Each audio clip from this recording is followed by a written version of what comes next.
This is purely this one is purely predicated on the fact of I've been doing some nerdy stuff, and I put a screenshot out on LinkedIn that I was doing some nerdy stuff, and a whole bunch of people said that yes, we would like to see an event or go over this. And so the first thing that I will say is that as I've been doing this over the last 2+ years, ever since ChatGPT came out, and I started using it because I saw it was the world's fastest typist. And I am not the fastest typist in the world. As a matter of fact, I am more of like a 1-2 finger, like peck that keyboard, because I should have been paying attention in typing class in school. But well, hindsight's 2020. And so here's the thing. I've been using it for a long time, and I've noticed people have commented, people have said things to me, and they're like, "Hey, I know this is supposed to be my assistant, but man, I feel like I've hired an assistant or an intern, and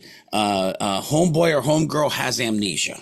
And it's just, I give it the stuff, but it doesn't come back with the right stuff, and I have to re-explain what I'm doing. And it just 5 times every day I'm telling it the same thing. And of course, we go into conversations of like custom instructions and memory, and dependent upon what they're actually using. And so over time, I've kind of like, hey, how could we build a better system? How could we even start to teach or share this system that we've built? And so today, it's literally me walking through the hours and days of watching YouTube videos, sitting at my computer, piecing in parts, different things together that I like. It is not that I have gone and grabbed Hermes or Nemo claw or whatever the latest claw is. It's like I see these things and I've put together something that is custom to what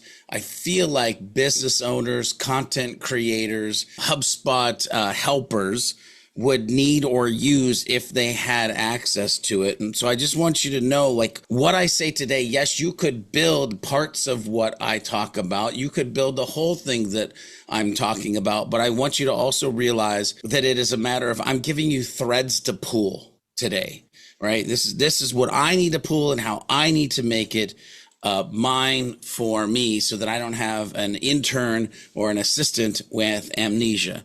And what I'm about to walk you through, I'm a fair warning. Again, we got 45 minutes, maybe 40 minutes, maybe 35, because trying to leave some time for questions.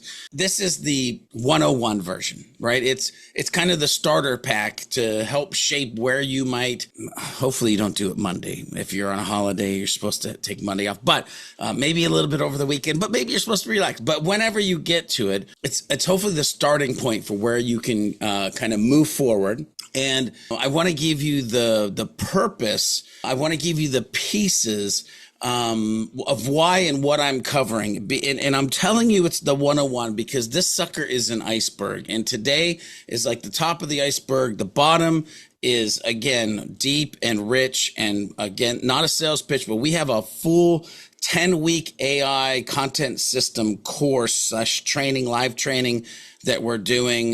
We're finishing the 4-week version. In July, we're launching the 10-week version. So rest of the iceberg would be there. This is just the tip, and hopefully it'll get you going. Again, not selling anything, just letting you know expectations, or trying to set expectations of what we're going to get. So here's the thing. AI in its infant form, meaning you fire it up, maybe you even add in a few custom instructions, you start to lightly use memory, you're using the app, you're using projects, it still has its issues. No matter like what it is, every conversation you have with Claude, ChatGPT, Gemini, whatever you're using, it starts from this blank slate by default until we start to do it.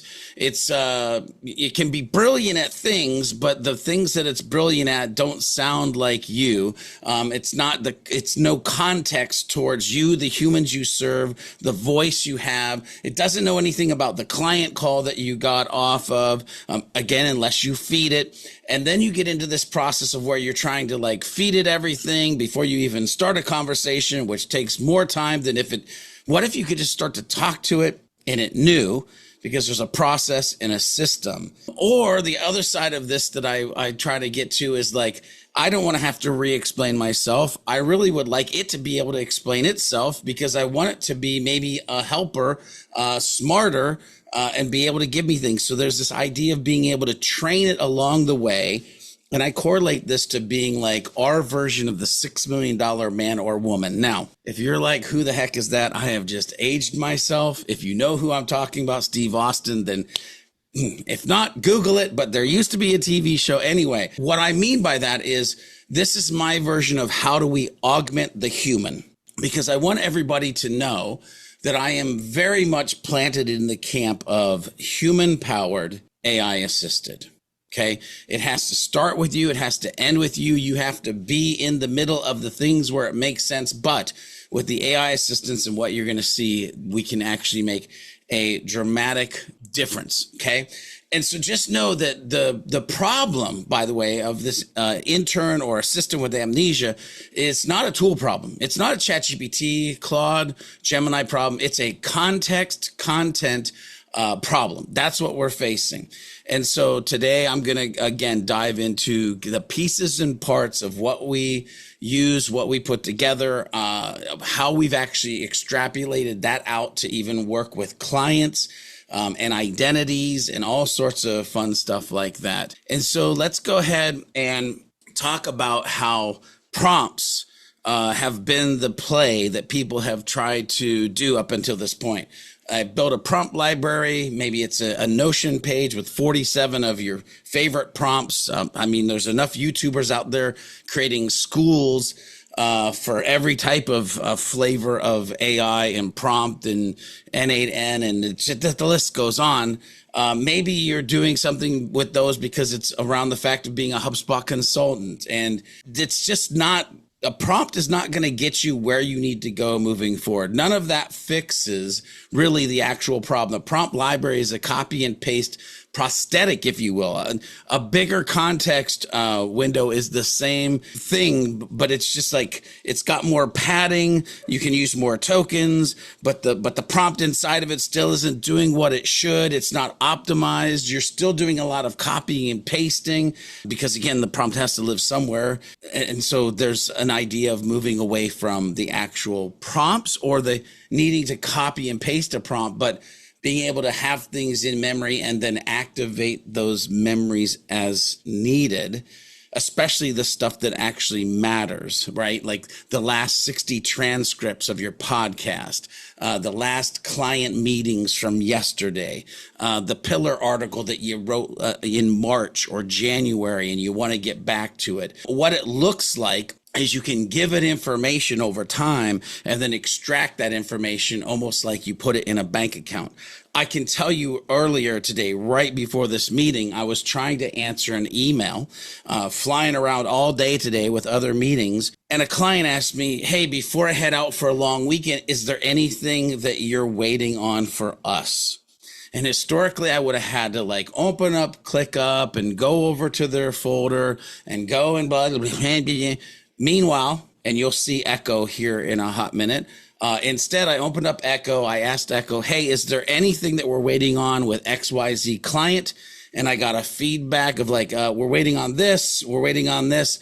And I literally grabbed it. I replied to the email. I said, have a great weekend. Here are the things that we're looking for. If you can send them over before, that's fine. If not, after will work as well. Way quicker than the historical flow. I'm saying that because all the things that I'm talking about historically being broken is we're in a moment of time where we have to look at how we've historically done things to how we can do things in the future and how they can save us time. And the time should be paid back into being more human and adding more value. I want you to kind of reframe your brain for the rest of this time and stop thinking of AI as just a conversation. And I want you to start thinking of AI as a memory layer. The conversation is the surface. We have to have those. The memory is the kind of substrate that we can dig into. The conversation is what you see. The memory is what makes the conversation actually worth having and also makes the conversation more optimized. When your AI has a real place to remember you between the sessions. Like I go to bed at night and I wake up and it still works the way that it did before. And I didn't have to like reinitiate this thing, if it can already write in your voice, like if it already just knows your stories, the game changes, and you stop re-explaining, you start activating into areas and directions that you want to. You don't ask the AI to write a LinkedIn post. You ask the AI, your assistant, to write a LinkedIn post drawing on 3 meetings that I had with Chris last week and the pillar article that I shipped last January. And it can look at those different things, and you can thread things together. And that's, again, where we're going today, and the system that we built. This, we call it the second brain, but it literally is also in my computer. It is literally called the main brain, but we call it a second brain to the external world. My brain should be the main brain, but I just named it that and didn't want to change it, and we're good. But this whole system fits on one slide that you're able to see right now. And it really is, when you start it, it's 4 folders. I will tell you, I have more than 4 folders, but again, it's because I took the base and I threw in threads around clients. I threw in threads around websites. I threw in threads about other things that are important to me. But really, at the root of it, it's 4 folders. Number 1 is raw. And again, we're going to dig deeper into each of these, but raw is the source material. It literally is every transcript, every article you save, every meeting recording. It's the sacred information, never to be edited, especially by AI, maybe adjusted or lightly edited by you, but really it should just be the raw information. There's only appending happening, because number 2 is the wiki. And this is the atomic entity pages that get created. They all have backlinks to the main raw information and other elements that it works with. It is literally the brain. And when I show you the brain, you'll see that it literally looks like a cerebral cortex of like things firing together. And it's what your AI actually reads when you ask it the questions that you ask it. Number 3 is the intake. Think of this as the inbox. It's the quick capture, the frictionless, zero pressure, throw the stuff in the inbox, do a /command/skill, and it takes all the stuff that you put it in there and it puts it where it needs to go inside of the wiki, files it into the raw file, breaks it down into some other areas that you'll see. And number 4 is the journal. This is the daily log. What happened today and what you decide, what leaves open, what's finished. And also the journal honestly writes most of itself. This is the root of the system. This is how simple it gets. And when I say simple, what I want people to realize is the thing that I'm going to show might look intimidating to some. It might look complex. It's really not. I want everybody to know that, ladies and gentlemen, the whole conversation we're having today is folders that have files that have rules. If you can just embrace that, it's folder structure with files that have rules, right? And so the data flow goes like this. You drop a source into raw. Your AI, your assistant, by the way, another thing that's lovely about this, it could be the Claude Code harness. It could be the anti-gravity harness, which means, Opus 4.7 or Gemini 3.5 when it comes out, or it could be GPT 5.5, whatever. Doesn't matter. The system works with any model. Switch it around. That makes it amazing. But when the data flow comes in, you drop a source into raw. The AI reads raw, writes these wiki pages from it. You capture, half thoughts in the intake process. Just becomes this dumps into journal. And so now all of a sudden you're off to the races. And I want you to understand the reason that this works isn't the folders themselves. It is the rules that I mentioned attached to each one of these. And so I want to walk through kind of what's happening at the base level and show what's happening at the base level of these. And so raw, again, is sacred. Folder number 1. Raw is where source materials live. YouTube transcripts, podcast episodes you've transcribed with potentially whisper. And I don't mean whisper flow. If you're not hip to the fact that you can do whisper on your computer that will do free transcriptions of any video that you have, you should know that that's a thing that's legit and your assistant can work with it really good. Maybe it's articles you saved off the web, meeting transcriptions from Zoom or ClickUp, conversations you've exported from Claude, voice samples of you talking, anything that came from the outside world, your own writing, boom, can go into the raw. Okay. And here's the rule. Raw is sacred. It's never edited, appended only. The second you start hand editing a transcript, you kind of, not to be harsh, but you poisoned the source material, because you want the source to be the truth, and raw is your truth, whatever you put in there. And so you're kind of rewriting history as soon as you start to mess with raw. And the AI can't tell what's the original or what you've kind of future given or glossed, or I mean, you could edit something that is highly important to the context and conversations that you're trying to have. So as much as you think you might want to, raw, don't touch it. Like, you just add, that's it. Never subtract from raw, just add. Just keep dumping it in there. It'll get better. It compounds over time. So why does this matter? Because everything downstream from raw depends on raw being trustworthy. When your AI builds a wiki page about a concept from a podcast episode, the AI needs to be able to cite the exact line that the concept came from. And if you've been silently editing raw files, that citation is a lie.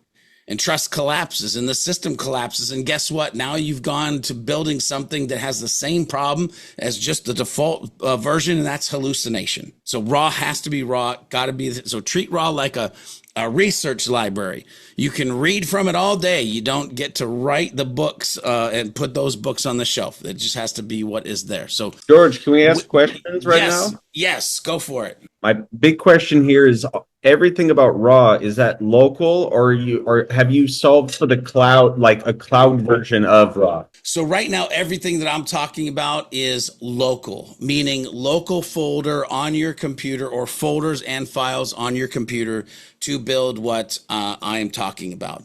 Now, there is a version of this that I push to GitHub right now, more for the backup of the brain. If I wanted to take it to a secondary computer, or if something happened to, like this one took a, and just went by, whatever, I still have the brain, and now I can plug it back in. There is a world, though, that we live in where you could say, hey, I want to make this where other humans can work with, or at least have conversations with it. And you could then take it to the external world. Me personally, I haven't gotten to that point yet. I want it to be my second brain. Eventually, it might be the team's second brain, but I feel like we're still in the infancy of making sure that it's, I'll just use the words that I want to use, super dope, before we actually put it out to the rest of folks that can use it.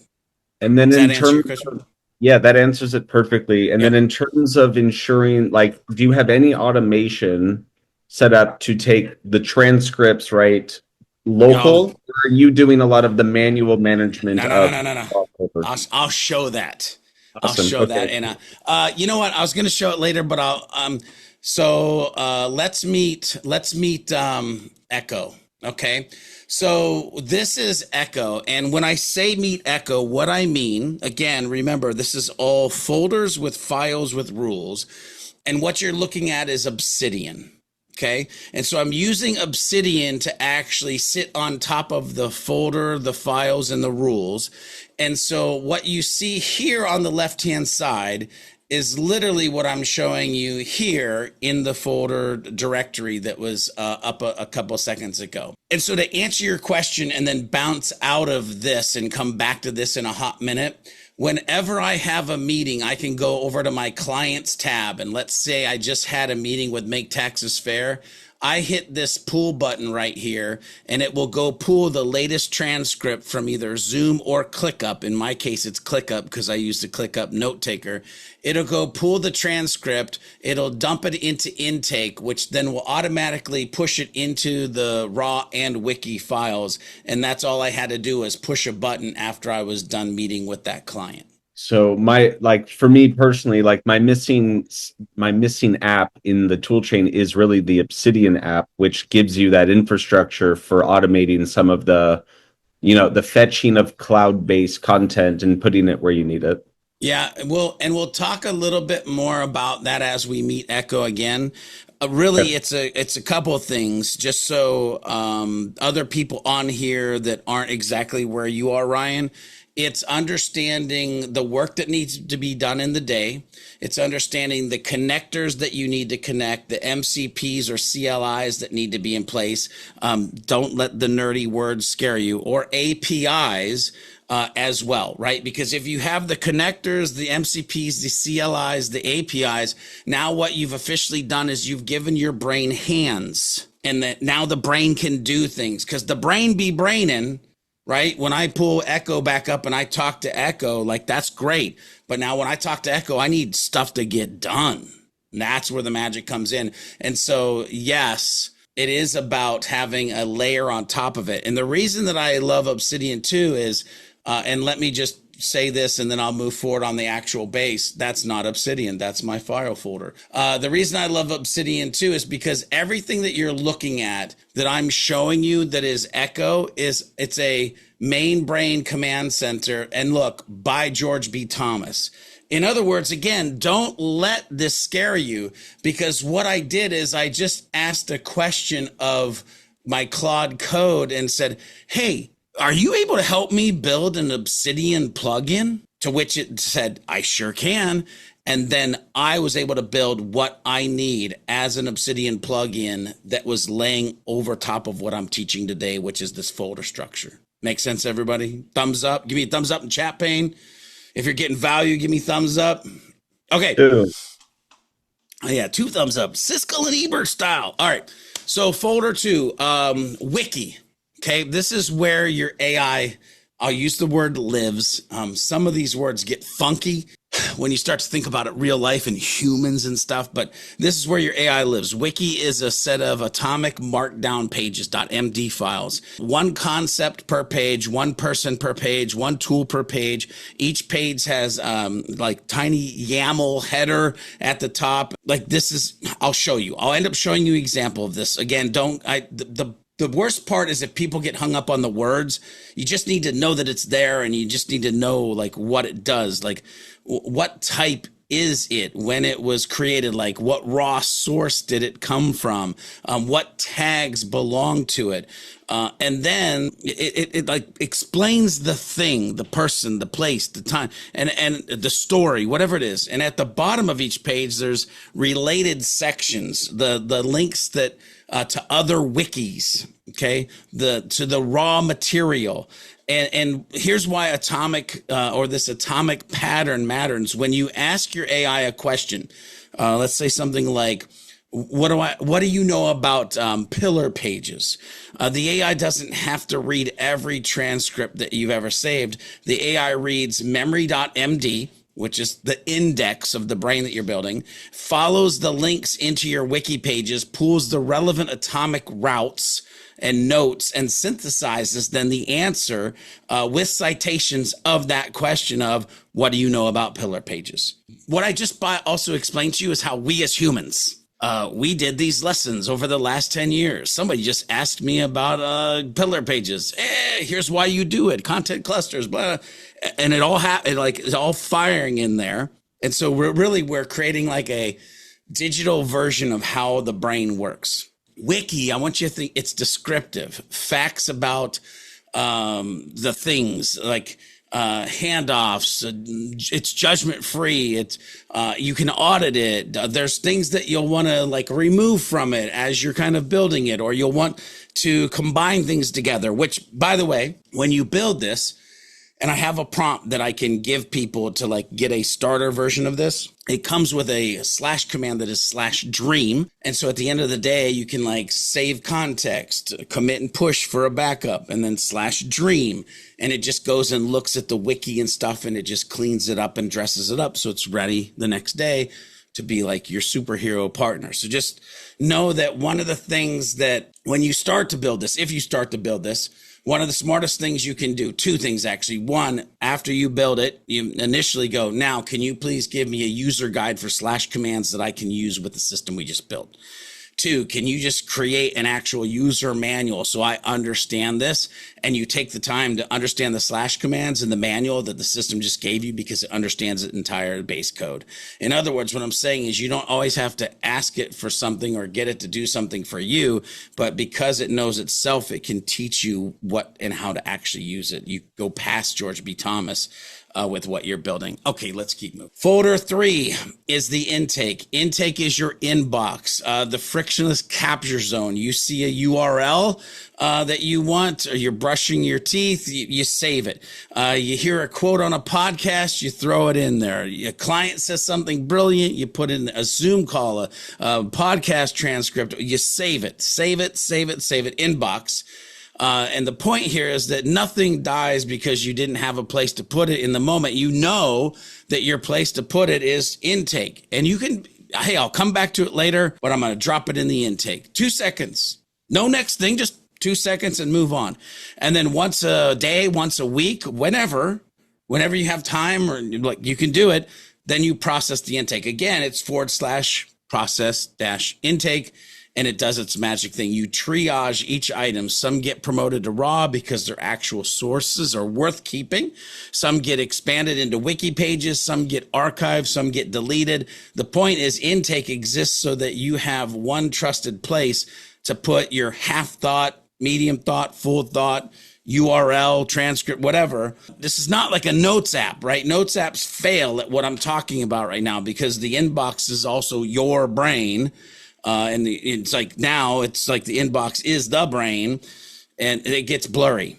And so intake is the holding tank with the clear exit ramp, capture and commit to the brain. On this note, one thing that I do want you to see is that because I brought up Obsidian, if I was at a website, somebody give me a website.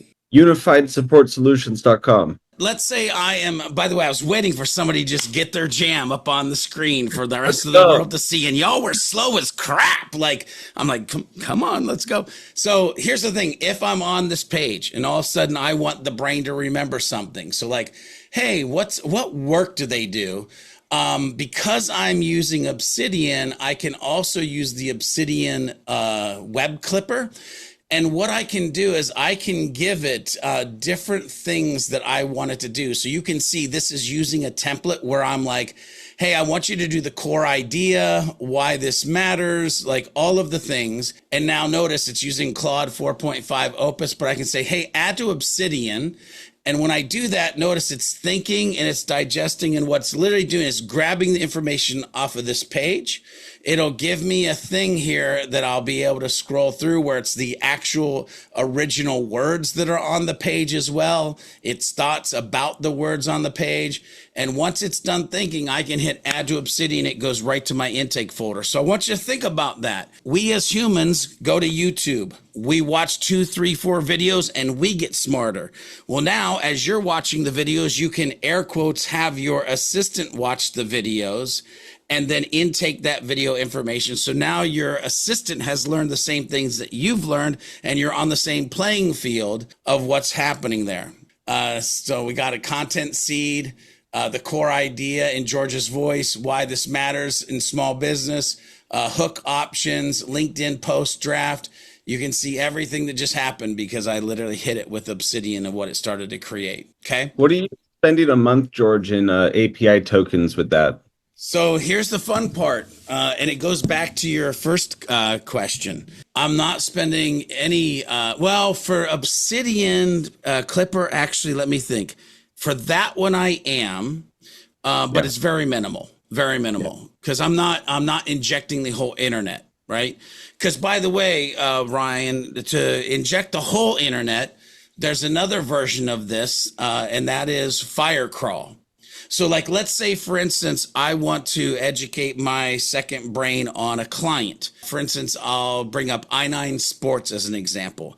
And I want it to go look and pull in every page of their website into the client folder that is I9 Sports.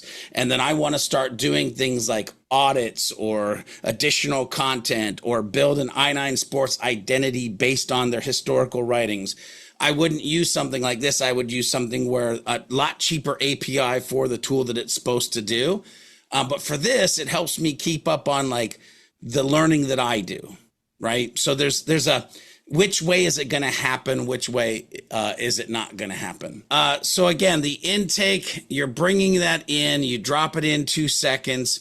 You can use the extension to put it in there. You can drag it in there. You can use APIs and tools to bring it up. But at the end of the day, you're bringing it in and it's going to the next step. So journal, number 4, a journal is the daily log, 1 file per day, organized into monthly folders. And so if I went into yesterday's or whatever, I'd probably see that it did some today, but for sure yesterday. And it's kind of like what's in there. It's like, what did you work on? What did you decide? Like what broke? What did you learn? What's still open? It's not like a journal like, Dear Diary, today I feel like it's more of a journal, like it's a work log, so that the future you, and more importantly, your AI can answer the question, what was George up to the 2nd of May or the 5th of January? Because now I can be like something like this. Hey, I know I was having a conversation with somebody last week and it was about this thing.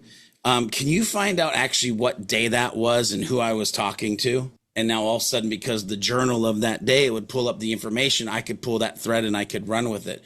And so here's the thing. It does really give you some like magical moments. The magic here in my setup and the setup that you can do is I don't actually like have to type most of this, by the way. There's a hook in Claude code that appends 1 paragraph session summary to today's journal, like every time I close a session or do something. And so the journal like self-writes itself. I don't have to think about it. I can even, because it is a hook, I can train it on things that I wanted to do or think of or ignore.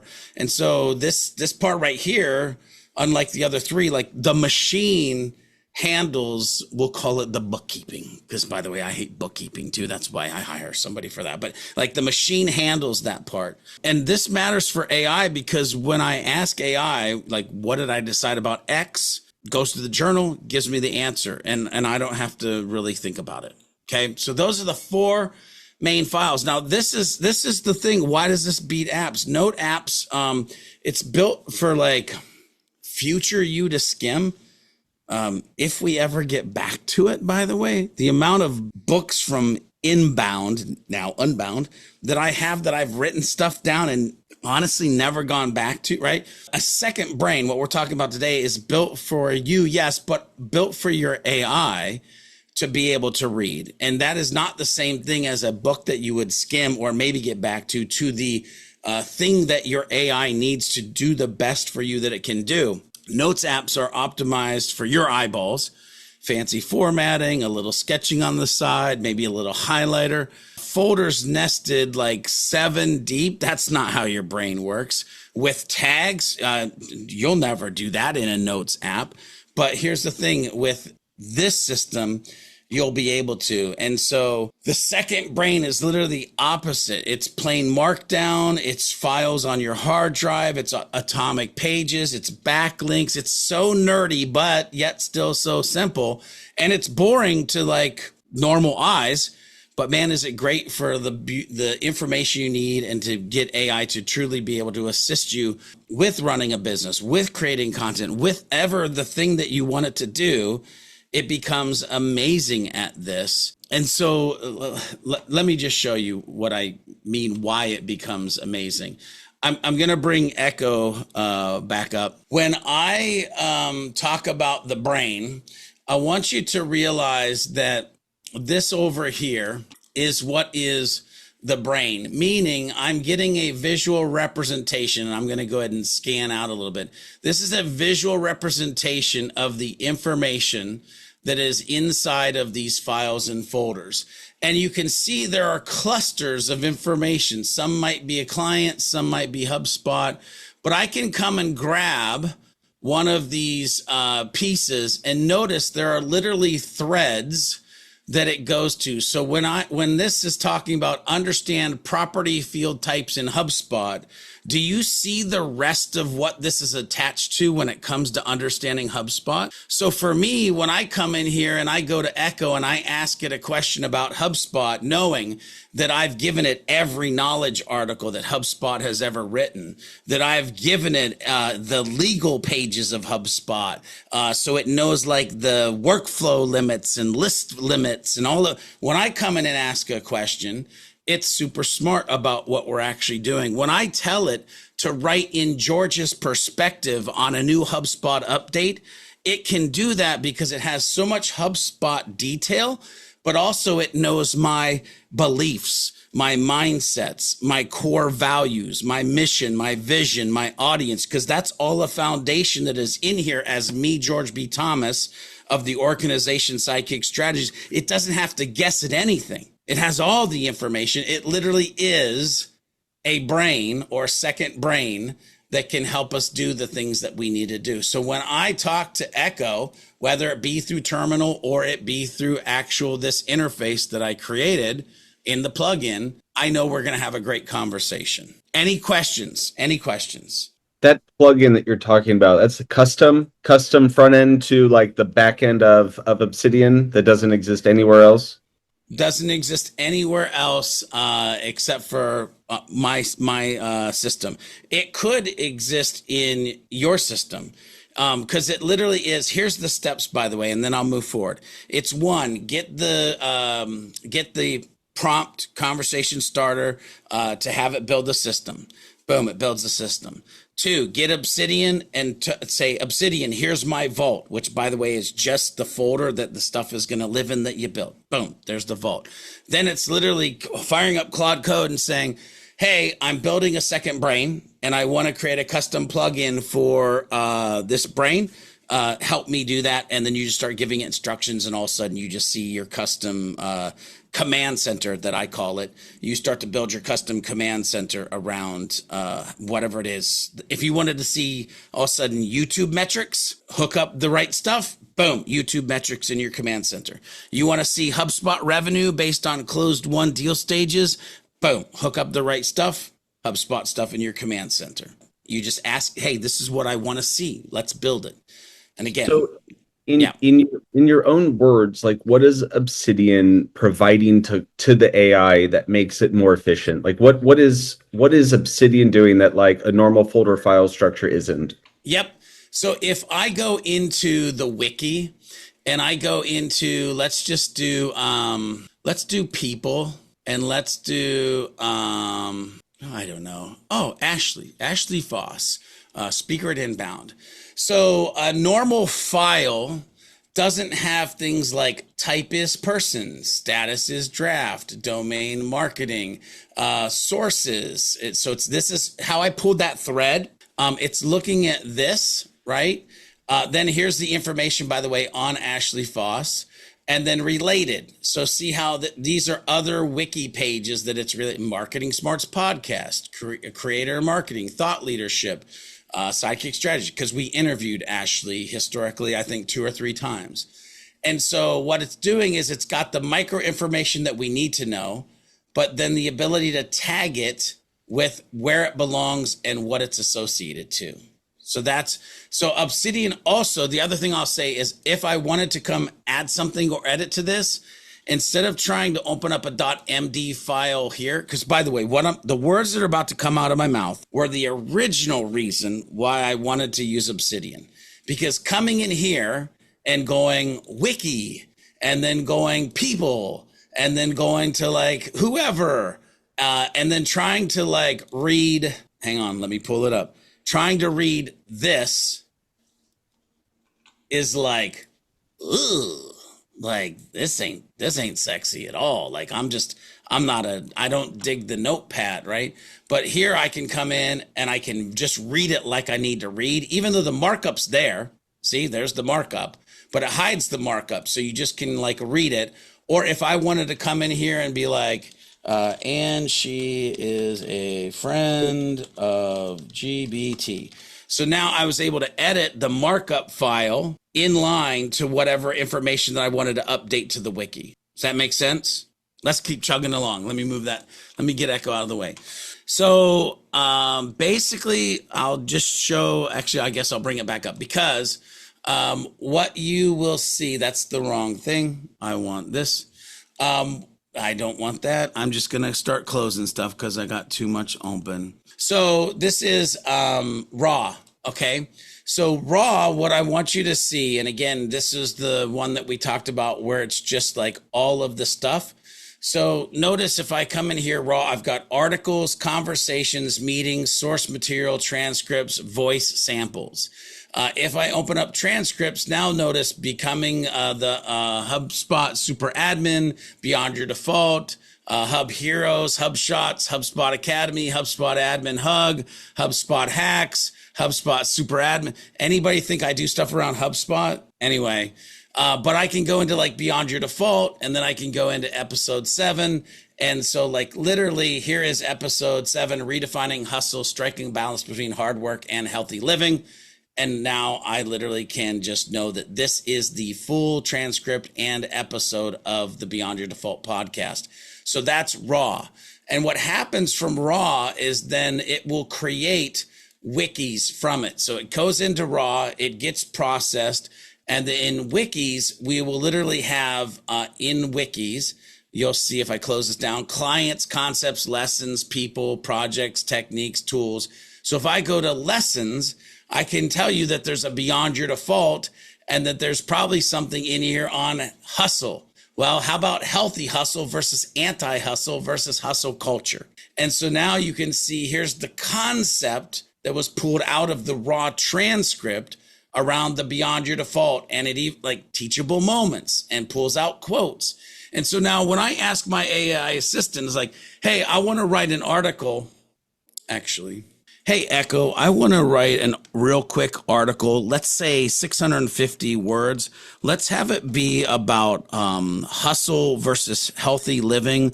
Let's make sure we pull a quote from the Beyond Your Default podcast, and also find a personal story from the George B. Thomas Story Bank, and make sure this aligns with my beliefs, mindsets, and core values as we create it. We're doing this for leaders of agencies or agency owners, and this should be an inspirational and motivational type article. When you're done, go ahead and open up the tab so I can show the people that we're training right now what the heck this looks like when you're done. And so, by the way, I was talking to it with Whisper Flow. I use that. But I also did in the custom command center put a microphone that I can just hit the microphone and talk and not have to hit my keyboard if I wanted to. Also, you will see that there's a little play button here. I don't have to play it. I actually made it so that Echo will talk to me when it's done and like comes back and gives me the information. So if you see me shut down Obsidian, it's because we don't need to hear what she's about to do. But I'm just going to go ahead and hit enter, and Echo is going to work for me. And we're going to literally do something that is based off of what we're kind of looking at here from a raw to a wiki and being able to pull out that information. But hopefully you saw what I did. It was like very intentional of like the words I as the human in the loop used to then create the thing that will be the output from the brain that you're viewing. So we talked about raw, we talked about wiki, curating's pretty, I mean, it's kind of self-explanatory. It's like you're going to go ahead and put the stuff in here. You're going to flow the narrative. Again, those transcripts are going to go from being raw into wiki pages. And again, this is literally just these 2 points here, going from raw to wiki, like I showed. It's where stuff stops dying. This is where it makes it to where it's actually actionable. And so you literally saw me show beyond your default. You saw me show a concept, and you saw me get to right here where I actually am creating a piece of content based on the actual thing that I'm showing. Okay, I'm going to make this real quick. I just showed you kind of activation. So again, the command center, you can make it what you want it to be. In my case, it is literally built on the fact that we have today's, where I can see my morning brief and I can refresh the brief. Notice, by the way, second brain mastery. 27 accepted attendees. It's even got Omi, Mick, Eric, Doug, you got mentioned in this. You can see that I can do a quick focus pin of things I'm working on. I can see the Slacks I need to answer, the emails that are coming in, today's calendar, and even join meetings. And I haven't even left my command center where I'm actually working with Echo on a daily basis. You'll see my week, you'll see HubSpot, you'll see clients, you'll see team, which is the agent team, shows, Hub Heroes podcast, Women of HubSpot podcast, Sidekick YouTube channel. So what we're actually shipping or what we're using from a training standpoint. And so as you can see, the command center can become your one-stop shop for what you need to do based on what you've actually trained your brain on. So definitely think about that. I mentioned this earlier, but one of the first things to do is have it tell you what the slash commands are. So slash morning launch, journal, write, dream, recall. All of these help you do the things that you're trying to do throughout the system. First 7 days, if you're like, yeah, George, I want to do this. First of all, just reach out. I'll get you the prompt. But it literally is install the folder structure. Because what did I say at the beginning? These are folders with files with rules. What does the next couple days look like? All your transcripts, all your articles, all your client meetings, all your whatever it is that you're trying to get into it, you just start to feed the brain. And then once you got the brain kind of fed in there, then you can start to activate Claude Code to do some of the deeper things that you are maybe historically only dreamt of being able to do with AI and get the output that you get or can get with AI. Again, install the folders, capture and curate the information, activate with Claude Code, and you're on your way to the races. So a couple warnings here is try not to over-engineer the folder structure, the four, and then think about what you want to insert. I always try to teach this like, what's the 8-track tape? Again, dating myself, that you want to insert into the already built system that you have. Again, it should only be a few things that are important that need their own little area. Never skip raw ever. It is the truth of the source of truth, if you will. And then again, don't draft directly into Wiki, but you can edit or modify once something is in Wiki if you want to. So kind of pay attention to those. What you end up getting is you get an architecture that you can build on. You get a second brain and infrastructure that is this continual learning loop. You get a set of commands that you can then get it to do the things that you want it to do. And obviously you have a plan that you could do and move forward with it. So I'm going to open it up for questions. I know we went long, but I also want to show you that hustle versus healthy living for agency owners. Agency owners, your hustle is lying to you. When the paramedics wheeled me onto a stretcher and pushed me toward the ambulance, I looked back, I'm getting goosebumps. I looked back at my wife and said the most ridiculous thing a human being can say to another human being. I don't have time for this. I have a meeting in 10 minutes. That sentence is the moment I knew. Now, if you don't think that this sounds like me, and that this is literally my story. And so I want you to realize it even pulled in a quote here. And so it literally wrote this article that I might come in and dress up a couple things to zhuzh it up, but this is 95% ready to go out to the interwebs. And you saw the only thing I did was have a very simple conversation of what I wanted and connected some dots of things that I knew that were in the brain. All right, I'll open it up for any questions. If you got to go, I totally understand. Sorry for keeping you long, and hopefully this was valuable for you.